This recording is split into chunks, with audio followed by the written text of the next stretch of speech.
Antes de nada, bueno, dar la bienvenida a todos a esta charla de AGEP, que por primera vez, además, vamos a desarrollar exclusivamente online. Hemos hecho alguna en el pasado, pero ha sido con presencial y luego online, ¿no? Combinada, ¿no?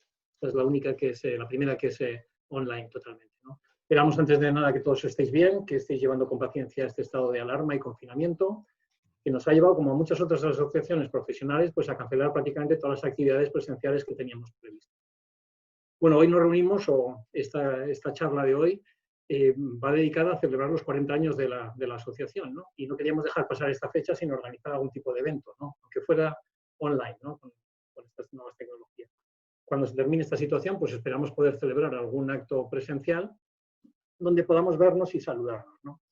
Como muchos sabéis, pues AGEP fue constituida un 12 de mayo de 1980 gracias a la iniciativa de un grupo de geólogos y geofísicos de la industria del petróleo que tenían como objetivo formar una asociación profesional sin ánimo de lucro, dedicada a la divulgación y desarrollo técnico, similar a las que ya existían en otros países. Bueno, pues tras su constitución se creó una junta gestora que se hizo cargo de la legalización y la elaboración de los estatutos necesarios para crear esta asociación, ¿no?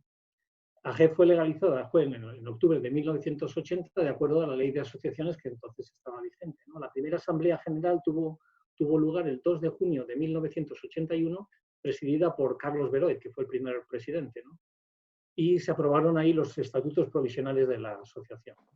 En esta celebración de hoy, pues queremos rendir homenaje a aquellos pioneros y así como a todos los miembros y en especial a todos los que han colaborado desinteresadamente en el crecimiento de AGEP, ¿no? Pues desde vocales, tesoreros, secretarios, vicepresidentes y presidentes, ¿no? Hoy en día, para que os hagáis una idea, contamos ya con 262 miembros y seguimos creciendo en las redes el número de seguidores. Hoy creo que en LinkedIn llegamos ya a casi 1.500 seguidores. Y sin nada más, pues paso a presentar a Juan Carlos, ¿no? Que nos va a hablar hoy sobre la industria de los fósiles de Marruecos, ¿no?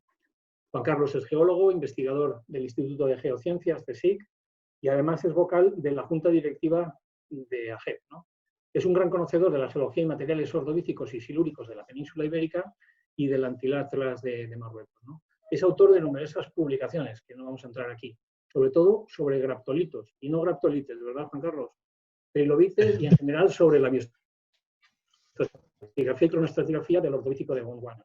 Entre sus numerosas publicaciones, solo quería destacar una que está muy relacionada más con la charla de hoy.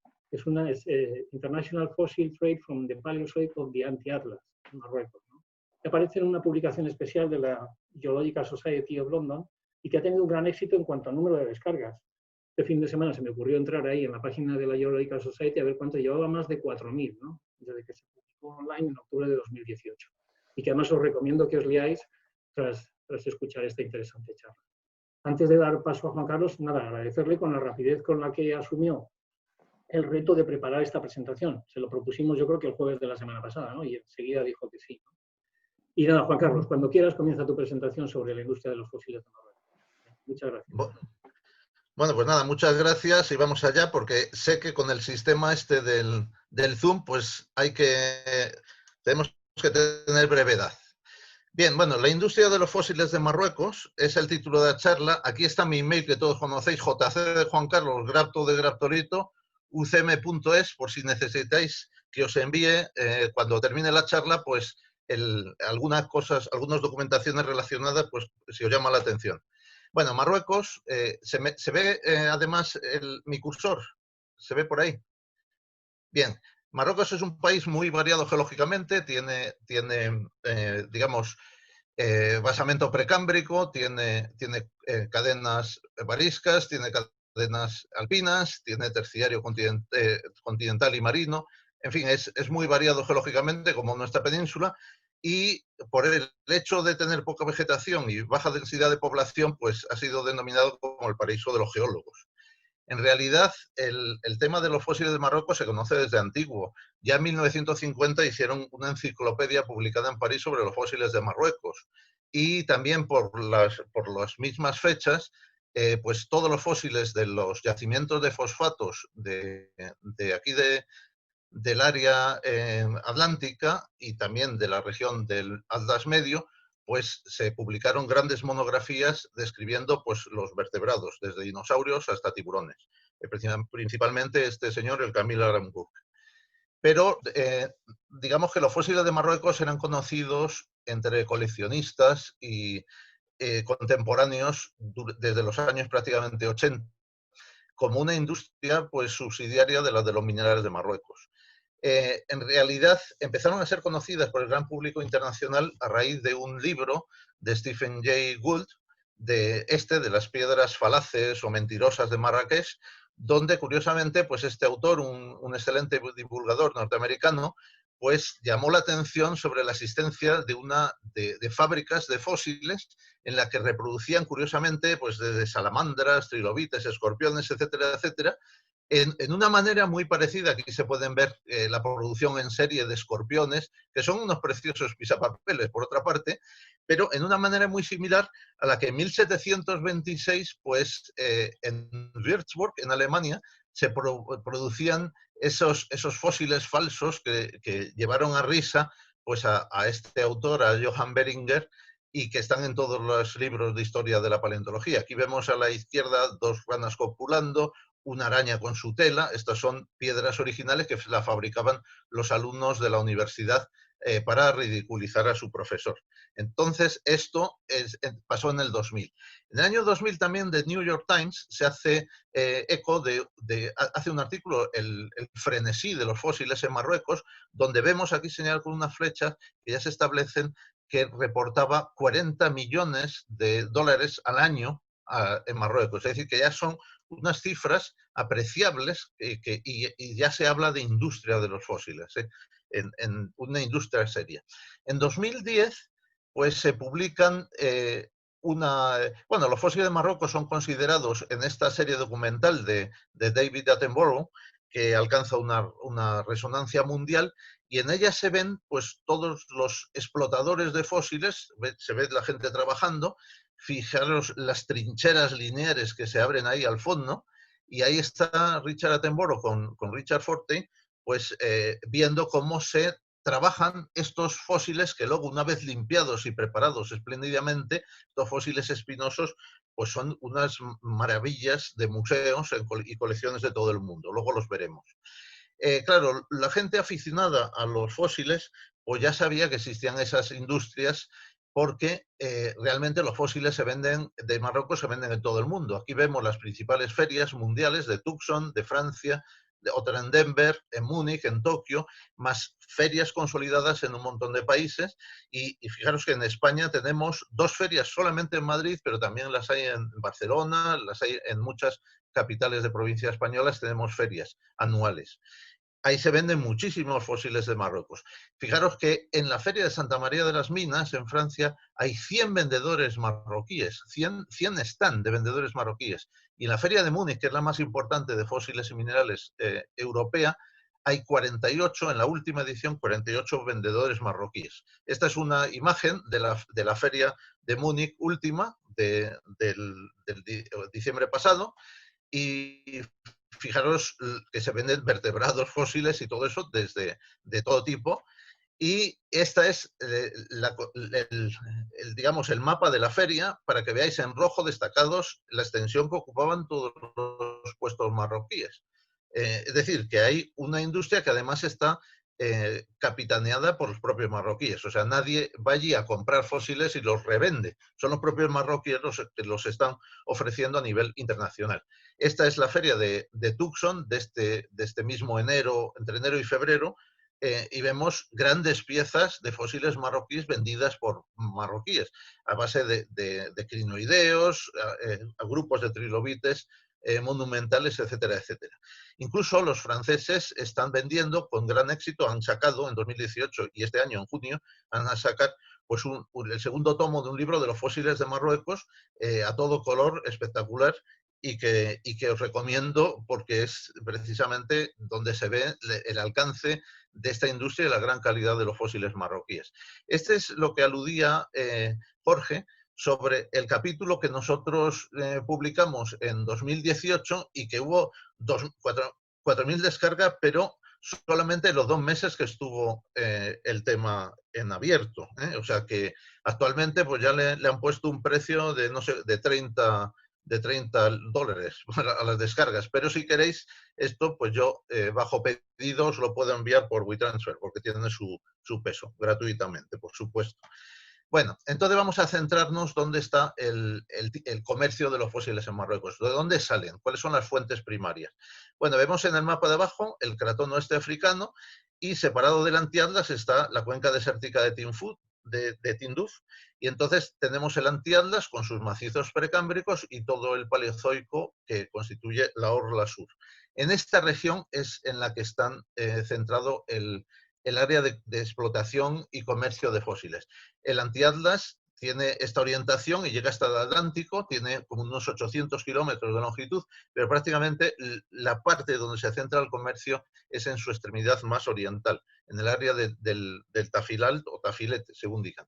Aquí están los centros comerciales, Al-Nif, Arfud, Risani y Taus. Este mezcla también el comercio de dinosaurios, y a escala comparativa, esto es lo que venden las agencias como el Sáhara marroquí. Esta es la extensión que ocupa el arenal de las dunas de Mersuga, nada más. O sea, es un arenal por ahí metido en medio. Entonces, esto me interesa mucho que lo veáis, porque en esta diapositiva y la siguiente, pues lo demás van a ser ilustraciones de esto que voy a contar.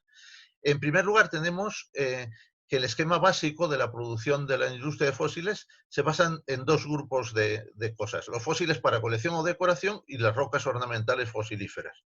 Por un lado, los fósiles para colección, pues hay una serie digamos, de categorías sociales en torno a ellas que casi son castas sociales, porque en la categoría 1, que es la inferior, están pues gentes muy pobres, mal pagadas, y el 99% son analfabetos, y son pues brigadas familiares o individuos de tribus nómadas, bereberes o árabes, que viven en el desierto, en caseríos o aldeas. Estos excavan y ganan muy poquito dinero. Son los que excavan a pico y pala, o más frecuentemente con grandes barras pesadas, con lo que logran romper cuarcitas y hacer unos agujeros increíbles en las duras rocas paleozoicas. En la categoría segunda tendríamos a los preparadores básicos y los trabajadores de cooperativas, que asimismo se llaman las fábricas de fósiles, que están establecidas en aldeas y pueblos. En paralelo con estos, cualquiera de ellos puede ser artesano o falsificador, lo veremos también, que es también otro de los ejes de la industria. No me refiero a falsificador en el sentido de que pretendan dar gato por liebre, sino que ellos hacen reconstrucciones de los fósiles, las venden barato, y entonces lo hacen porque hay mucha gente que lo único que le interesa es comprar algo barato y algo ornamental. Y entonces eso también tiene, digamos, su mercado independientemente del coleccionista del fósil en sí. Bien, en la categoría 3 tenemos los preparadores altamente especializados que producen ejemplares de calidad museo, como esos trilobites espinosos, y que usan ya percutores neumáticos y chorro de arena. Esta gente pues puede ganar ya sueldos que varían entre 500 y 800 euros mensuales.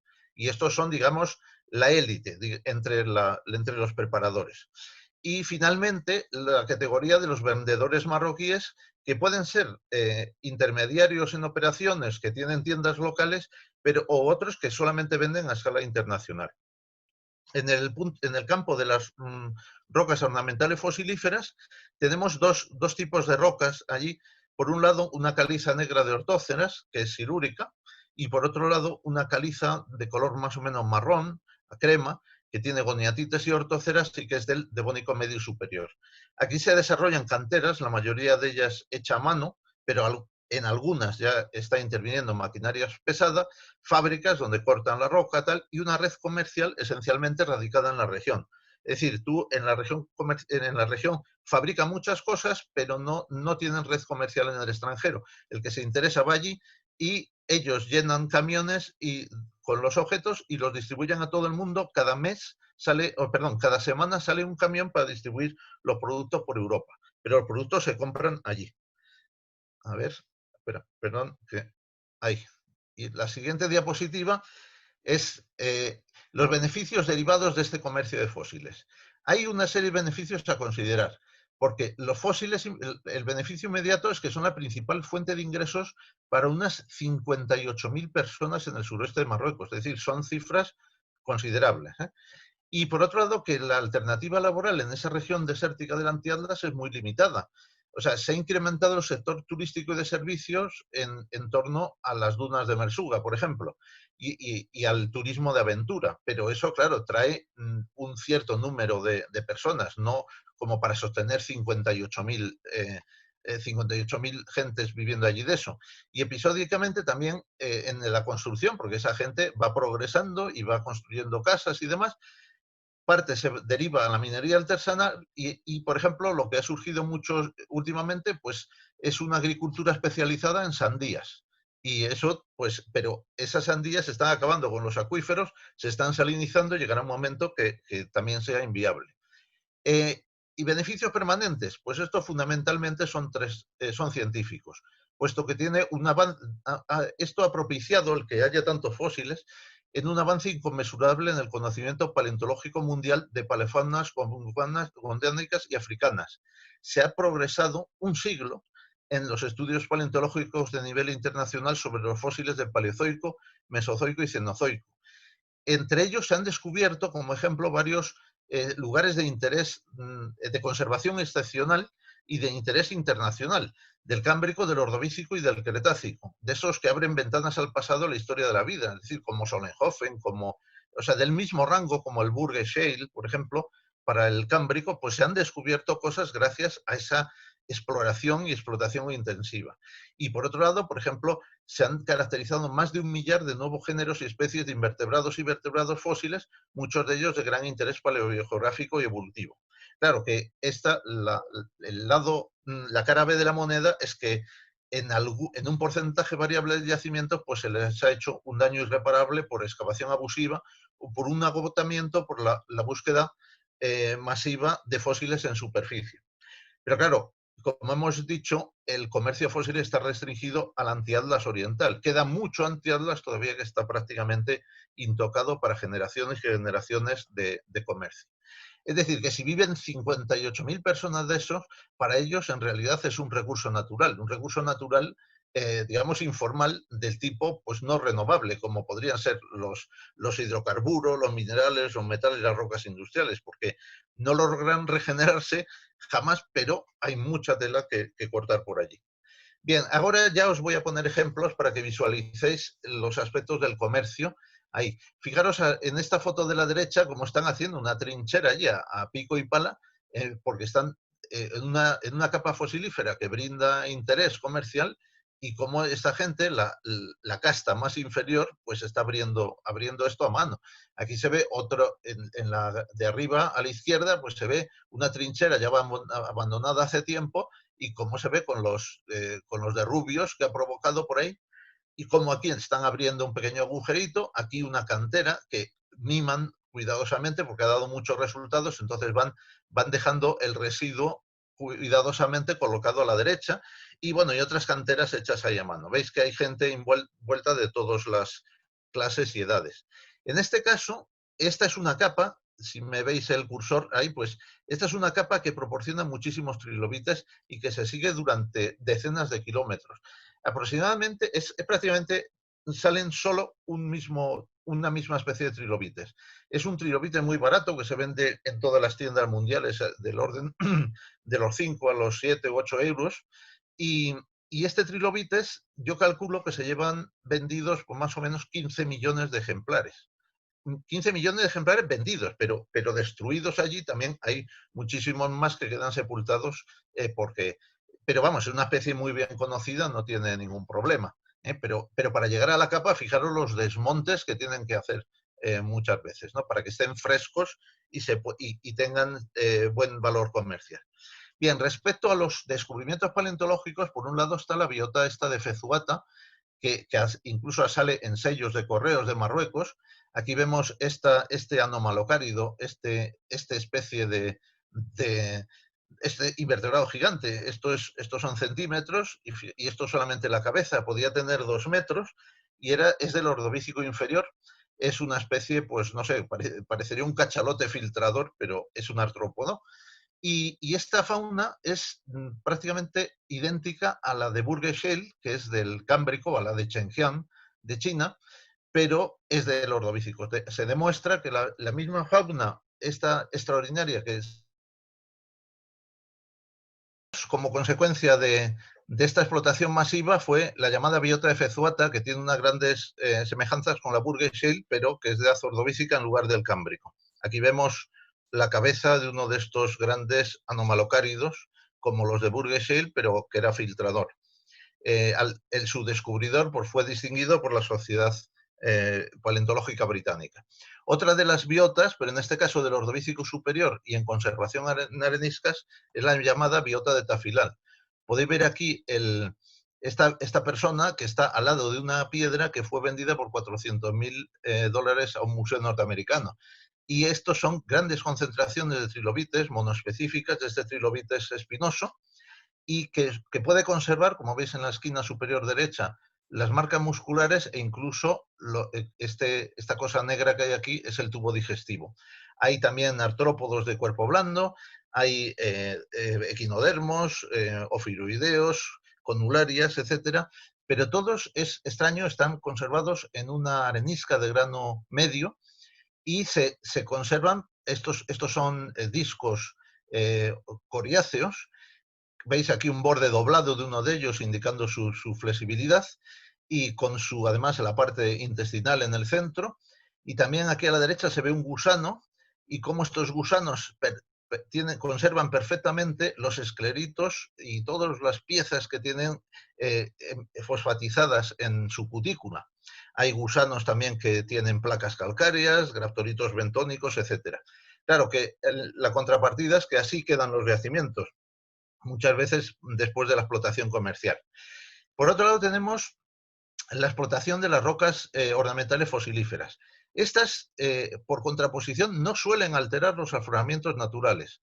Aquí vemos una caliza negra de estas del Silúrico y la trinchera de explotación queda siguiendo el buzamiento a su derecha, porque la roca superficial es quebradiza y esa no les sirve para trabajar con ella. Entonces las buscan en profundidad, donde están más frescas. Aquí vemos la trinchera de explotación, vemos cómo están sacando pues, de ahí abajo esta caliza. Y cómo en superficie pues se siguen viendo las calizas con los ortocerátidos ahí perfectamente conservados. En esta fotografía aérea de la izquierda vemos la trinchera esta anterior de las calizas de Silúrico, veis el buzamiento y lo más alto del Silúrico es una nueva caliza que es la del Prídoli, que es el piso terminal del Silúrico. Bien, pues esta del Prídoli se explota mediante pozos y lo que hacen es cavan grandes pozos verticales, hacen cajones para ahorrarse las escaleras y a partir de ahí una serie de galerías horizontales para llegarle a la base de la caliza donde existe una acumulación de crinoideos muy bien conservados.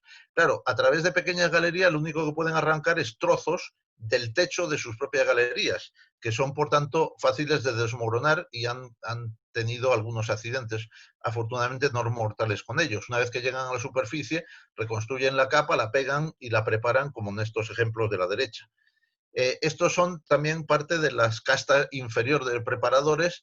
Vemos en Erfood y en Risani, vemos gente protegida muy precariamente, con gafas de piscina, con bufandas y tal para el polvo, y como estos talleres esta fábrica de fósiles y demás están en medio del pueblo. Aquí una persona picando, otro puliendo con un motorcito y pasta de pulimento. Y aquí están otros que ya han tenido dinero para comprar aparatos neumáticos y normalmente estos se organizan en torno a cooperativas. Compran un aparato de estos y sacan varias bocas y cada una de estas bocas pues pueden preparar pues, trilobites u otros fósiles por el sistema de percutir sobre la roca y sacar trozos, eliminar trozos y hasta obtener cosas tan impresionantes como estas. ¿Ves esos trilobites espinosos? Incluso como en el caso C y D, es un mismo trilobites visto por el anverso y por el reverso del caparazón dorsal. O sea, queda absolutamente aislado, puede quedar, si ellos quieren, absolutamente aislado de la matriz. Fijaros en el F, es un trilobites pequeñito, pero que conserva todas las espinas y de varios órdenes de espinas. Estos trilobites son muy costosos, estos se venden pues Allí a lo mejor se venden en torno a los 800 euros y en el mercado internacional entre los 1.500 y 2.000 euros. Pero estos trilobites, ¿cómo se cogen en el afloramiento? Son esos afloramientos que mostraban David Attenborough, esas trincheras. No se cogen porque se ven al corte. Este es el trilobites después de preparado y este es el trilobites antes de preparado. Ellos, los mineros, digamos, cortan una piedra y ven las secciones de trilobites y entonces esto lo envuelven y se lo llevan a la persona que prepara los trilobites, se la venden a ellos y este otro es el que a su vez es el que obra el milagro, ¿no? Eh, por pequeños trozos y pequeñas secciones saben reconocer además el tipo de trilobites que está. Mirad ahí una bola, un trilobites enrollado, con las dos partes, ahí está echado con agua para que aumente el contraste, pero realmente en medio de la polvamenta de la explotación es muy difícil de ver. Aquí vemos un preparador con este vibrograbador neumático, está preparando las espinas de un trilobites, las saca cuidadosamente y una vez preparado todo el trilobites las vuelve a pegar y le da un repaso final con chorro de arena. O sea, el chorro de arena, lo que pasa es que los trilobites son un poco más duros que la matriz y entonces permite esa preparación final fantástica. Otro ejemplo de una sección de trilobites y cómo queda con todas sus espinas al aire. Hablábamos de las falsificaciones o de los que recreamos. En realidad, la falsificación no se hacen con métodos muy sofisticados. Usan un mismo molde natural de un trilobite, una concavidad, y sobre ella pues echan pasta de esta que sirve para rellenar los golpes de las carrocerías de los coches y luego la pintan un poco y rascan un poco la piedra alrededor y ya está. Y mirad aquí, incluso un trilobite despegado de estos de mezcla de resina, de polvo de resina con polvo de roca también, y cómo está lastrado por dentro con piedras pegadas con pegamento. Y con ellos pues pueden hacer desde grandes piezas, ahí está cortado para que se vean distintas capas, a incluso composiciones que les llaman ellos mismos, le llaman composites, y que los extranjeros le llaman pizzas o le llaman paellas. Porque ahí se ven, pues cuando hay varios ejemplares y son todos de especies distintas, pues evidentemente es una recreación de las asociaciones. Y tiene mucho morbo. Esto es en la feria de Tucson de este año, había personas que vendían trilobites falsos, además cortados para que se vea que son falsos, etcétera, etcétera, y que la gente pueda explicarlo y pueda presumir de que ellos no los engañan. Y al mismo tiempo, ese mismo puesto pues era monográfico de trilobites falsos, y porque eran muy baratos, por 6 euros puedes tener un pisapapeles bonito y tal, y todas esas pizzas de trilobites por ahí que sirven para adornar también. En este caso, este trilobites espinoso es todo falso, menos las espinas, que son pequeños cefalópodos clavados ahí, para que den el aspecto de naturales. Bueno, las falsificaciones llegan a tal punto que hay gente que pone, en este fósil lo único que hay de verdad es la raspa esta, que son vértebras de pez de verdad, y todo lo demás es pues una recreación es una quimera, de una especie de lenguado fósil con una cabeza de reptil. O bien en estos trilobites pues le ponen una cabeza de un individuo más grande que su propio cuerpo, una sola cabeza para dos cuerpos, un cuerpo con una cabeza de un trilobite distinto, en fin, todo vale, ¿no? Para esto. Incluso ellos no lo ocultan. Aquí pone gran exposición y fabricación de fósiles del food. ¿Veis los amonites? Todos estos son esculpidos. Incluso hay aquí piedras de arenisca con un amonites heteromorfo del Cretácico y en la misma piedra una daga bereber, como si fuera parte de un fósil. O sea, la gente lo compra para ponerlo en los jardines y tal, porque son bonitas. Y en las piedras ornamentales, ¿qué deciros?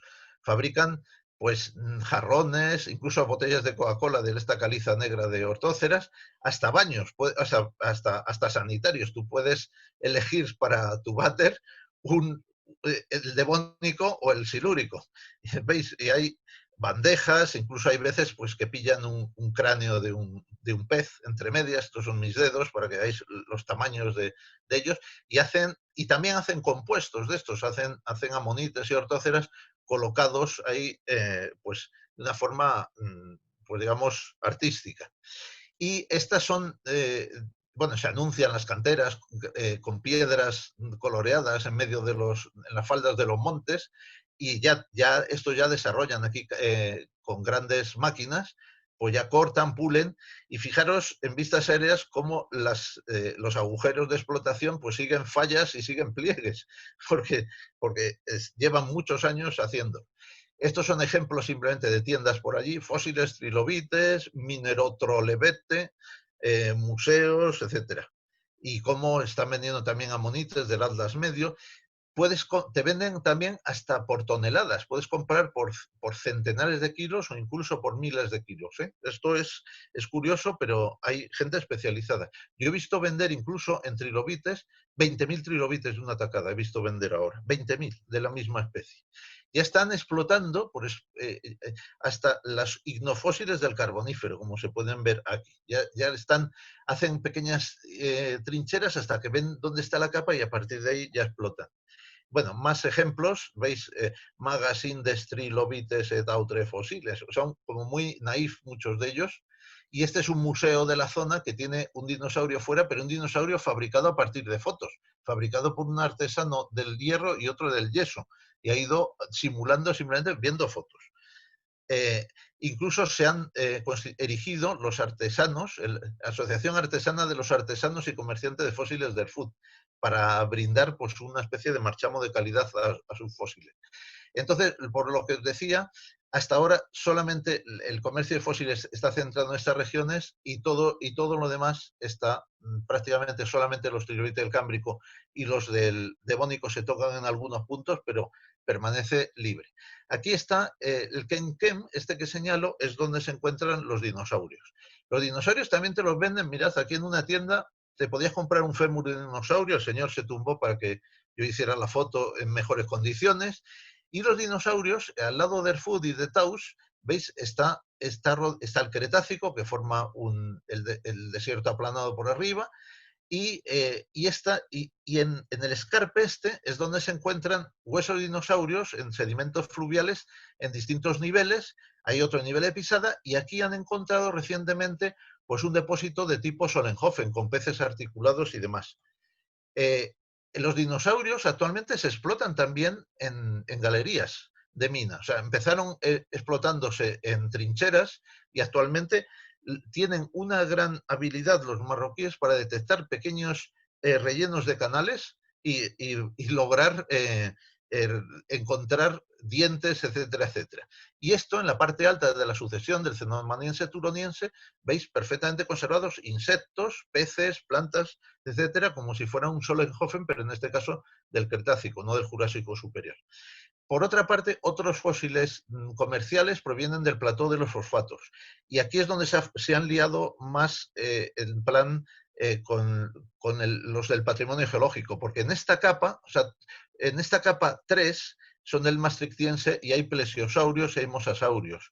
Y estos se han llegado a subastar en París y han dado mucho ruido mediático, tenido al final que ser repatriados a Marruecos, etcétera, etcétera. Pero la verdad es que en todos estos sitios estas capas están siendo explotadas. O sea, si no hay nadie que los saque, van todos a la trituradora. O sea que, digamos, los marroquíes van por delante, sacan los esqueletos y luego todo lo demás se tritura. Y ahí ya se están buscando la vida y muchos de estos esqueletos son en realidad montajes a partir de bastantes ejemplares de la misma especie. Los marroquíes están intentando incluso hacer negocios con el geoturismo y el turismo paleontológico, y veis que ya hay webs que te llevan de turismo a ver yacimientos ¿no veis? Un Fossil Hunting Tour Morocco, y con salida desde Marrakech y desde otras localidades turísticas. Todo incluyendo pues campamentos realmente lujuriosos allí. Hay otras iniciativas más pequeñas para astronomía, combinando astronomía y geología. Yo no sé, a los geólogos siempre nos ponen una jarra para beber, pero incluso pues iniciativas como esto, bienvenidos, excursiones geológicas, históricas y tal, todo de una forma improvisada. En fin, esto es lo que os quería contar. He ido breve y atropellado porque, en fin, por si acaso no daba tiempo a que el Zoom pues no colapsase. Gracias.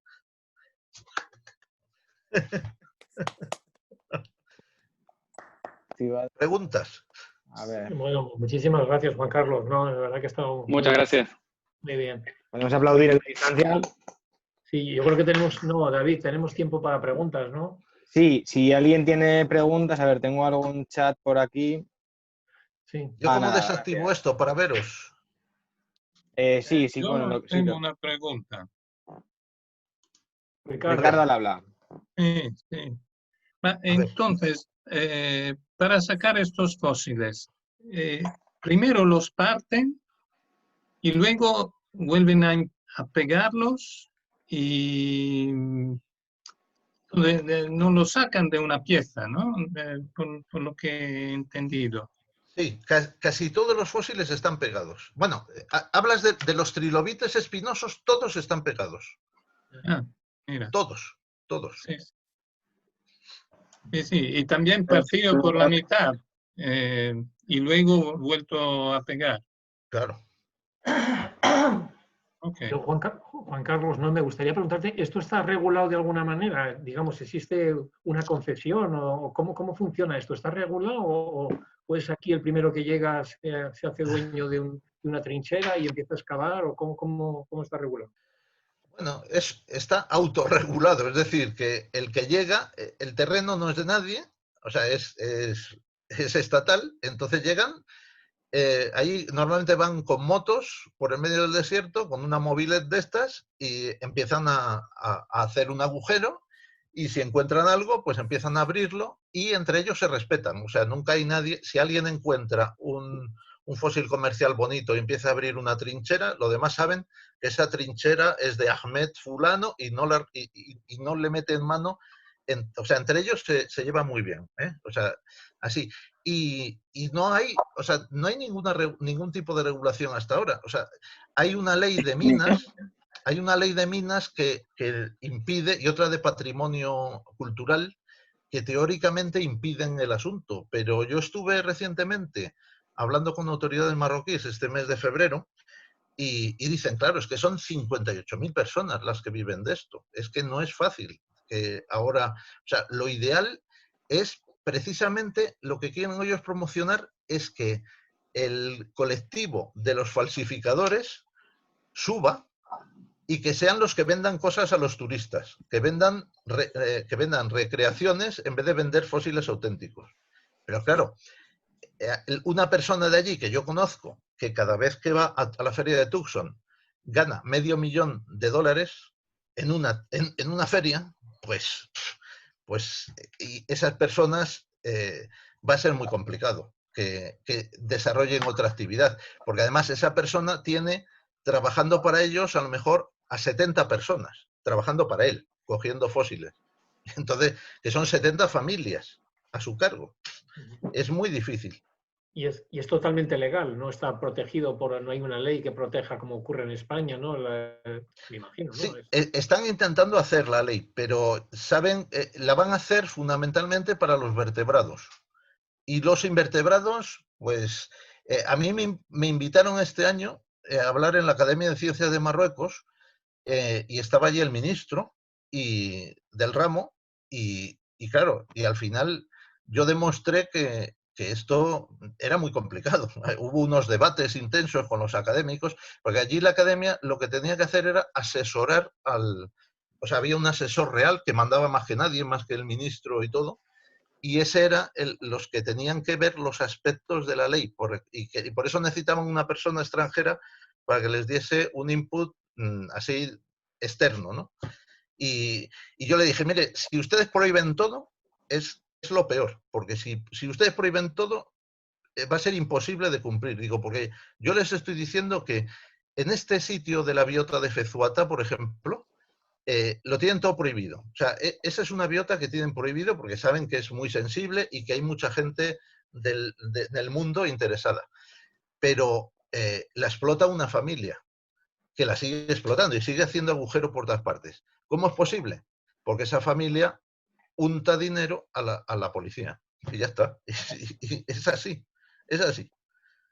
Y, o sea, no hay pruebas, pero se sabe que ¿por qué esa familia puede circular y abrir agujeros libremente por el desierto y otros no, otros marroquíes no? Pues porque está protegida, claro. Y otra pregunta, ¿te has encontrado tú alguna nueva especie o has tenido tú algún descubrimiento así especial o relevante en alguna de estas trincheras o canteras o no? Sí, bueno, yo voy todos los años 1 o 2 veces. Este año no sé. Tenía pensado ir antes del verano una, pero ahora a ver si para octubre puedo. Y sí, o sea, prácticamente todas las veces que voy encuentro novedades.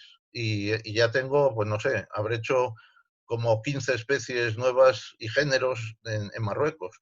Y encontramos, no sé si os suena, hace unos años encontramos unos trilobites con las patas conservadas que resolvieron un poco el problema de la génesis de Cruciana, porque o sea, hasta ahora se pensaba que los trilobites tenían todas las patas iguales, y lo que nosotros descubrimos es que un grupo de trilobites tenía las patas delanteras con espinas y las patas posteriores sin espinas, y esa era la condición que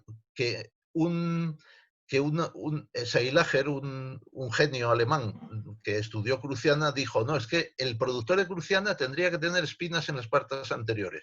Y claro, y todo el mundo decía, Cruciana de trilobites, pero claro, los trilobites no tienen espinas. Y nosotros encontramos los primeros con espinas, o sea, con las patas diferenciadas. O sea, ese tipo de cosas van apareciendo.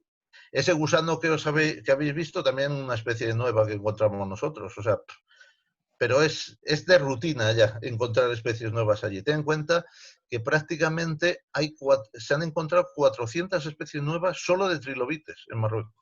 400. Muy bien. Oye, una pregunta, Juan Carlos, ¿sí? Dime, César. No, bueno, creo que iba a intervenir Susana, ¿eh? No, pero me espero. Adelante, César. Si no, venga, vale, pues una preguntilla. A ver, yo sé, y tú lo sabrás, Juan Carlos, seguro que las cuencas neógenas del norte de Marruecos, que son un poco equivalentes a las de algunas de las depresiones béticas, están despertando interés de muchos, sobre todo paleantropólogos, por la posibilidad de que fuese una vía de migración de los primeros homínidos hacia Eurasia, Europa. Sé que hay, por ejemplo, Josep Parés, que nos dirigió una charla o una excursión el año pasado a los yacimientos de Atapuerca, pues él y su grupo de investigadores están trabajando en las cuencas del norte de Marruecos, buscando pues indicios, o trabajando en los yacimientos de macrovertebrados del Plioceno superior. Sí. ¿Sabes si hay algo de industria también con ese tipo de huesos? Porque eso no lo he visto, por lo menos. Yo he viajado mucho a Marruecos y no veo huesos de vertebrados. No, ¿eso no lo están explotando? ¿No es tan prolífico? ¿Sabes algo?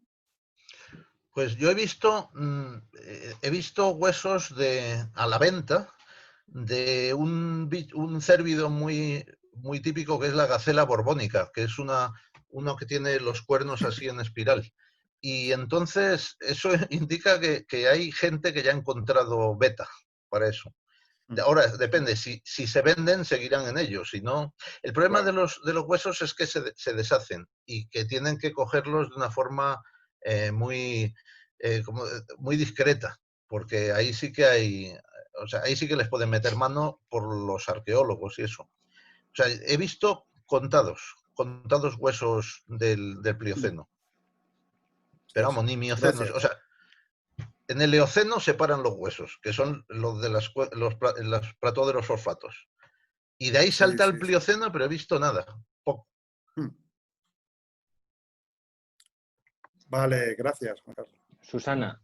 Yo lo que quería preguntarte es sobre el proceso de fosilización de esas partes tan finas, esos que tienen esas espinas tan finas, ¿cómo es posible que se quede? O es que a mí me da más que es todo una reconstrucción, porque ¿cómo es posible que se quede en 3 dimensiones, que no se aplaste con el sedimento? ¿Qué tipo de sedimentación ocurre cuando mueren todas esa muerte masiva? Porque para que se quede en 3 dimensiones.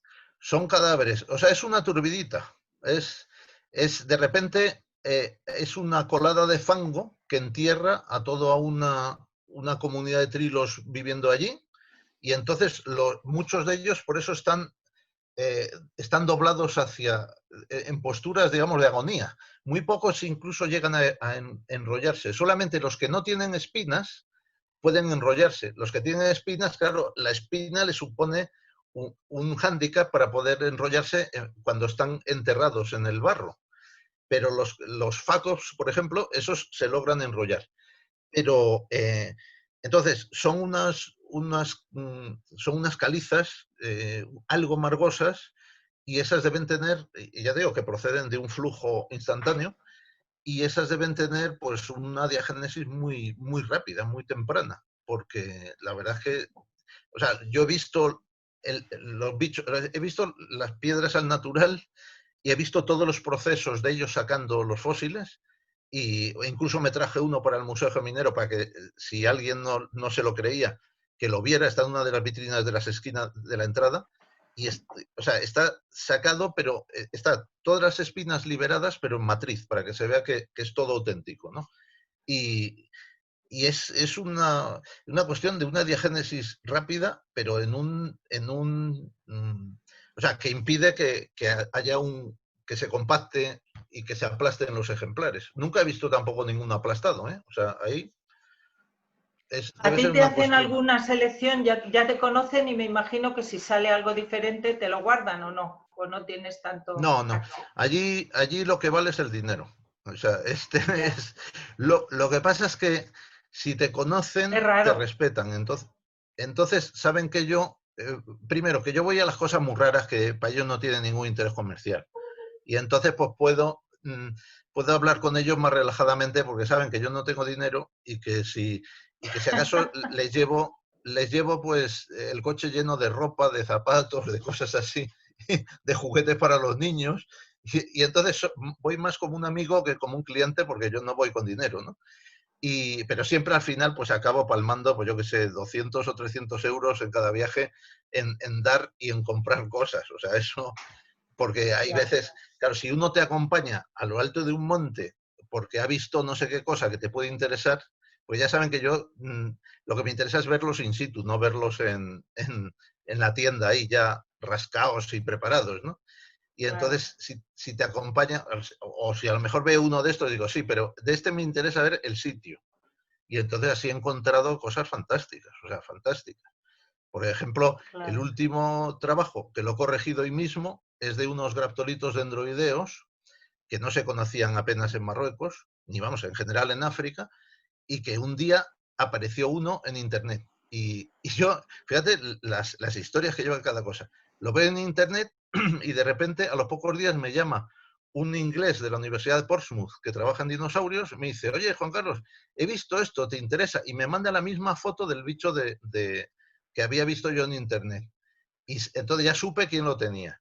Y entonces dije, sí, cómpramelo, porque era una nueva especie de un graptolito, claramente. Y entonces lo compró. Al pasar con su Land Rover, quedamos en Alcalá de Henares, me lo dio, y al siguiente viaje fui al museo donde lo había comprado, la tienda de ese museo que tienen el dinosaurio ese falso, y entonces le pregunté que quién lo tenía. Entonces, como ya me conocen y que saben que es una cosa científica, me dijeron quién lo había sacado. O sea, en qué pueblo estaba el excavador que lo había sacado. Fui al pueblo y entonces, preguntando entre los que yo sabía que se dedicaban a los fósiles, dijo uno, ah, sí, ese lo he cogido yo. Dije, pues llévame al sitio. Entonces, me llevó al sitio, saqué un montón de ellos, y a la vez siguiente planifiqué para ir a buscar otra vez más fósiles, y resulta que había habido una lluvia de estas torrencial en el desierto y se había taponado el agujero para siempre. O sea, que fueron los que saqué en esa vez y ya está. Y los acabo de publicar, vamos, esta mañana he corregido las pruebas de imprenta. O sea, que son cosas así que si no estás allí en el momento preciso, pues te quedas sin la información.